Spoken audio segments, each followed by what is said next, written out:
it has an instinct to devour. Your dragon friend recognized the nature of its abilities and used the power of Hydro to protect you. That worked because it was in a satiated state, so it was somewhat less aggressive than usual. It's a different story when it has no more power to feed off of. That's when its true voracious nature kicks in. It could devour everything on the planet in that state, which is why I cast it into that void space. But I hadn't counted on there being anyone left on this planet capable of wielding its power. To me, that says he must have encountered the whale a long time ago. Meaning, he must have known my master. Exactly. It told me everything I needed to know. Hence why I said we both got what we came for. And I believe that brings our transaction to an end. Now that you're whole again, you can get back to your own journey. I'll handle the rest of this situation myself. No way! We can't leave now! Something was stolen from you because of us. We have to help you get it back. This isn't my first taste of failure or losing power. When you fall, you get back up again and become stronger. That's how it is. But what if that monster finds you before you're all better? Plus, how are you gonna get home? It's not like you can just go swoosh and open a door to the abyss again. Not without your full strength. So, sticking with us for the time being doesn't sound so bad, does it?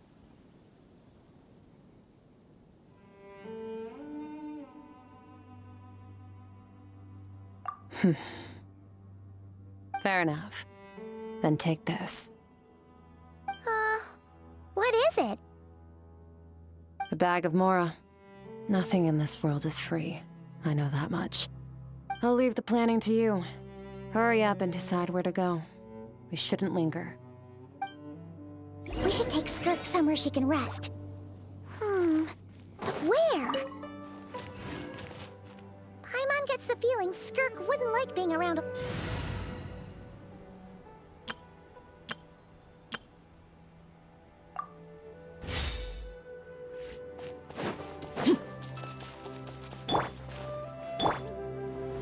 Stabilize!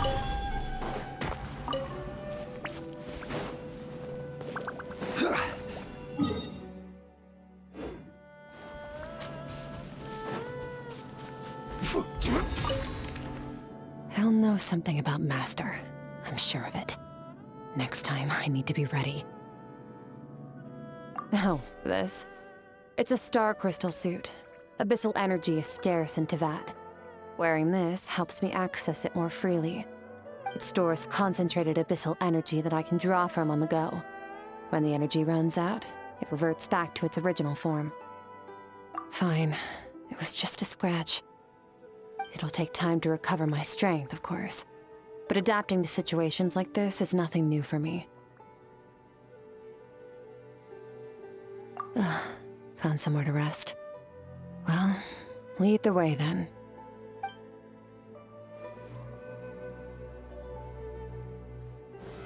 Solidify!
Damn, Skirk has a ton of Mora in it. Does she have a job or something? Wait, no. After what we saw at Wamin Restaurant, that seems impossible. Can you imagine? It would go something like... I'll be collecting my paycheck now, boss. Oh, sure thing. Wait, who are you? Have we met? Can't hold a job if you make everyone forget about you. So, what did you do to get all this Mora?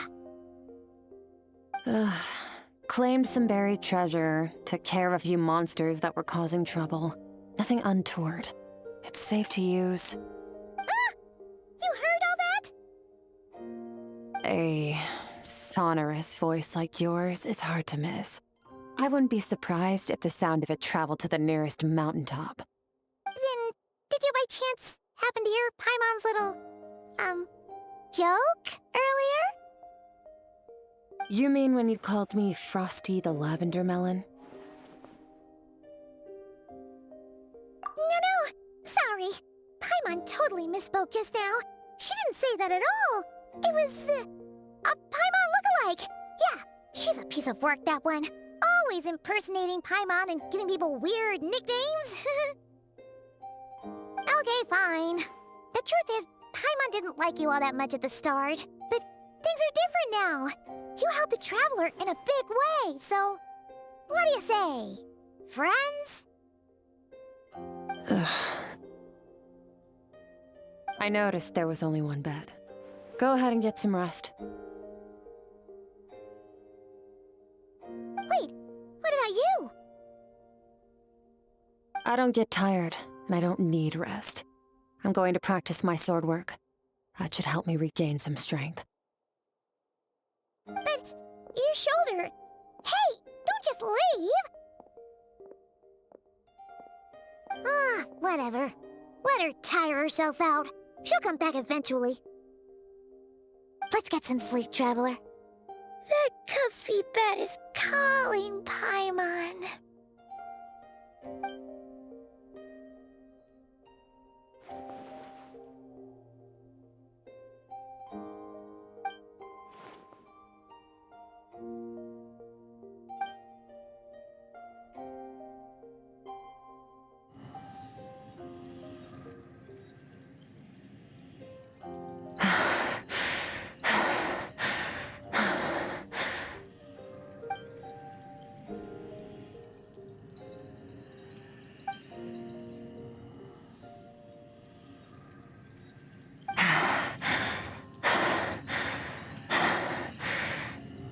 Quiet.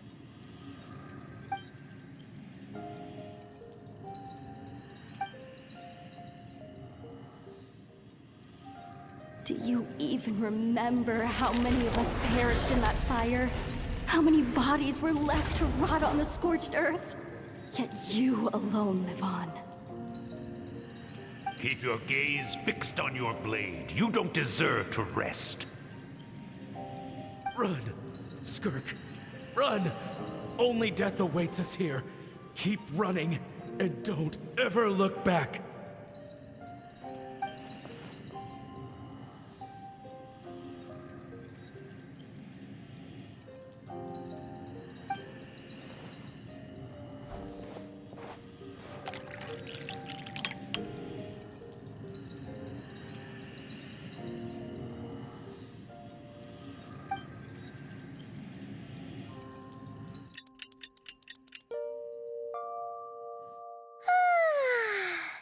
Getting an early night's sleep is the best. That bed was so comfy. Wait, Skirk? Have you been sitting out here the whole night? The bed's all yours if you want it. About 60%, maybe 70. Whoa! Paimon thought it would take at least a couple of days. That was fast. No, not fast enough. That's 20% less than last time. Same training regimen, same intensity.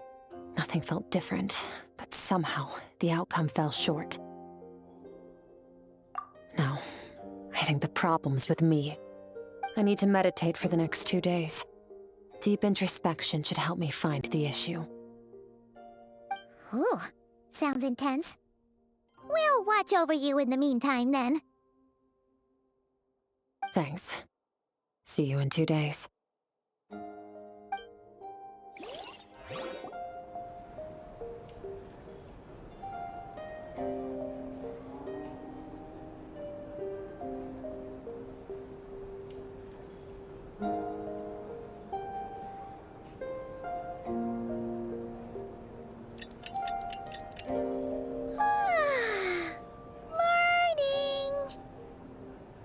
Skirk is still meditating, huh?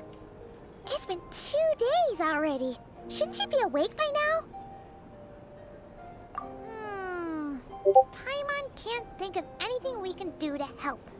Oh, wait! Breakfast! That's it! Paimon will go get breakfast!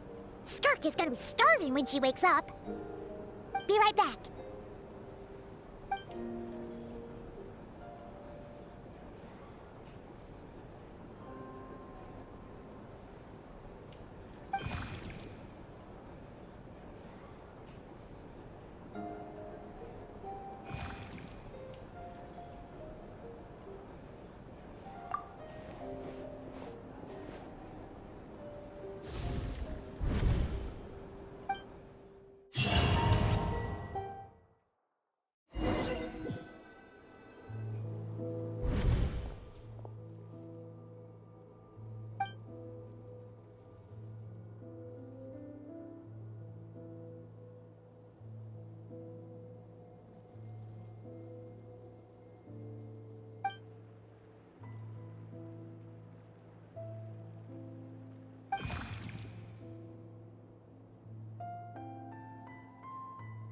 That's right.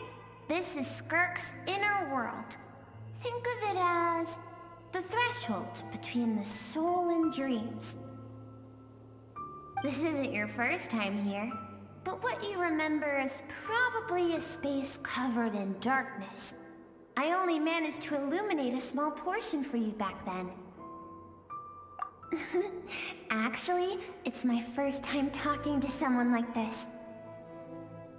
I only managed to break free and bring you here because the injury weakened her power. I guess that's why I can speak again, too. Call it fate, if you want. I think that's the word they use in this world for lucky coincidences like this, right? Now, before I take you to her, I gotta ask. You're the first outside visitor to ever come here, so what's your impression of this place?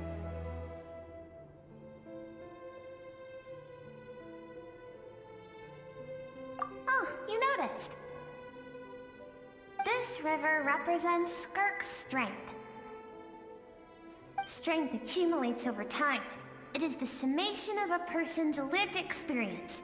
So this river is where all the fragments of Skirk's life should converge into a single stream of memories and emotions, flowing forward as one. But as you can see, this river has been severed numerous times. It's because Skirk doesn't like who she was in the past. When all she sees reflected in the river is a disgraceful shadow of who she was, she cuts through water and rock with the sword of reason, severs her connection with the past, and begins anew.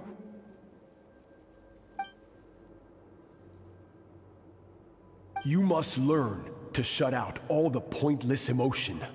Crush the self that makes you weak, and become master over your physical form. This isn't my first taste of failure or losing power. When you fall, you get back up again and become stronger. That's how it is.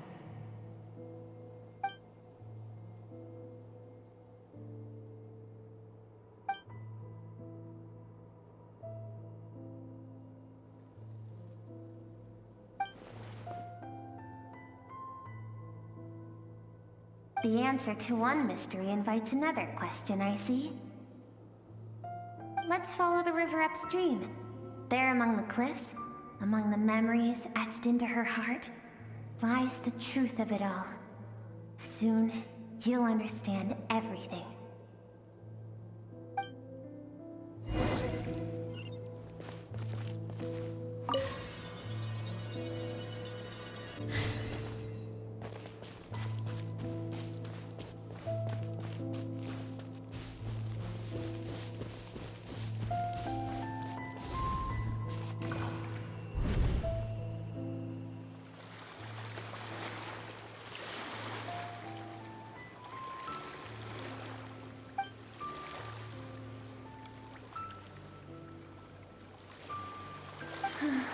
I've always thought that, even when falling leaves don't come from the same tree, they can still form bonds of kinship when they meet. Like meteors, you both made a journey through the stars. Both travelers who have landed on a planet that is not your home. Yet, when she first noticed your presence, although she hesitated for a moment, she still chose to walk away. Indifferent as ever.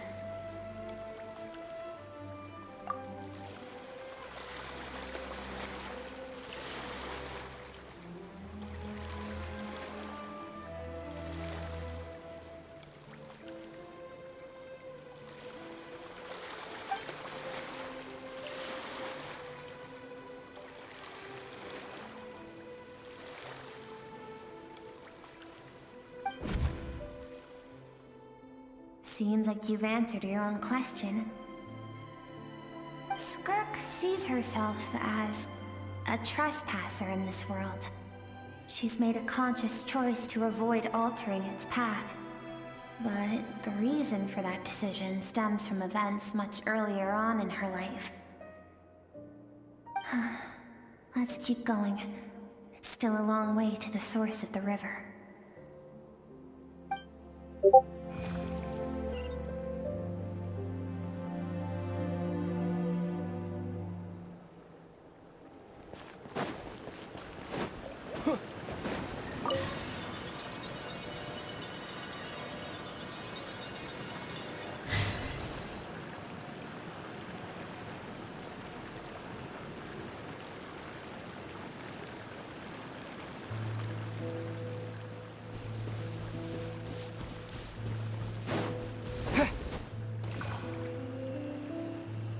Now have what it takes to wield immense power. From this day forth, I shall teach you no more.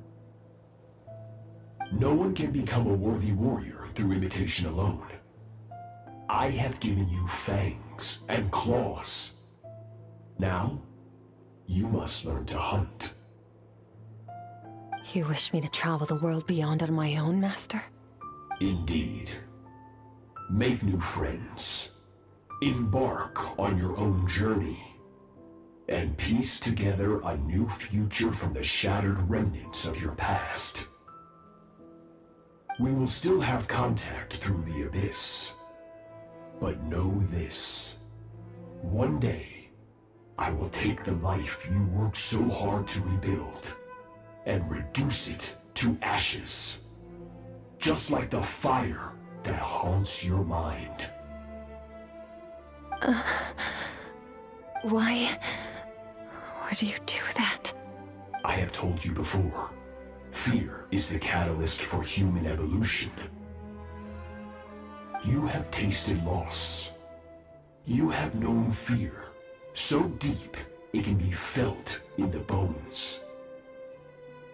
But as living beings, we all have an instinct to detach from that which harms us.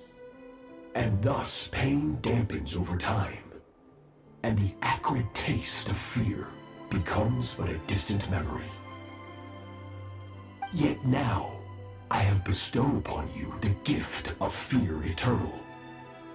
It will drown you in the nightmare of your childhood, or it shall drive you to defeat me, whatever the cost.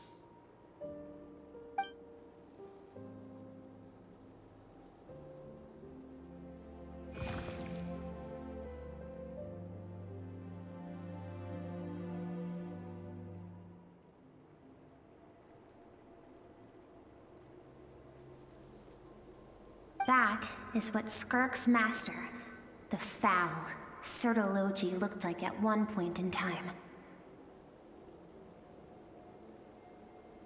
Of course, as a higher being, physical form is a triviality to him. He could appear as a beast, a human, or even a monster that defies description. The form you see him in here, clad in abyssal armor, is the one he usually wears when traveling through the stars.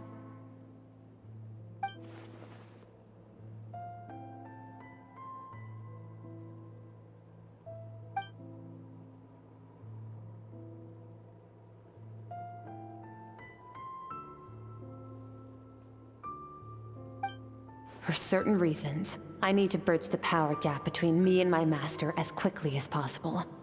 But first, I need to understand the source of his strength.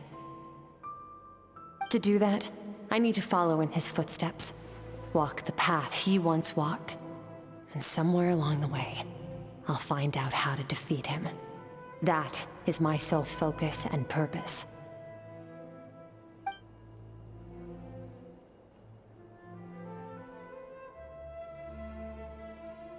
I'll let you in on a little secret.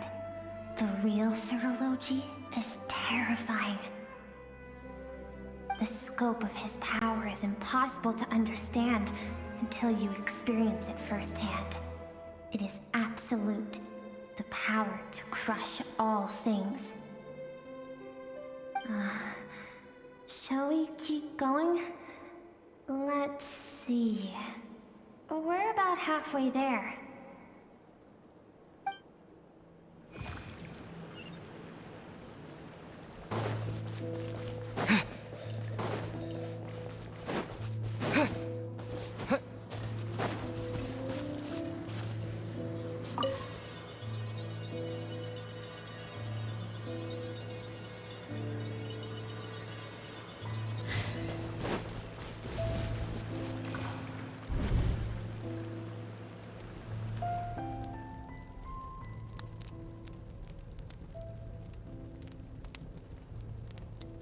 We've made it quite a ways already. This is Skirk, when she first began training under Surtalogi.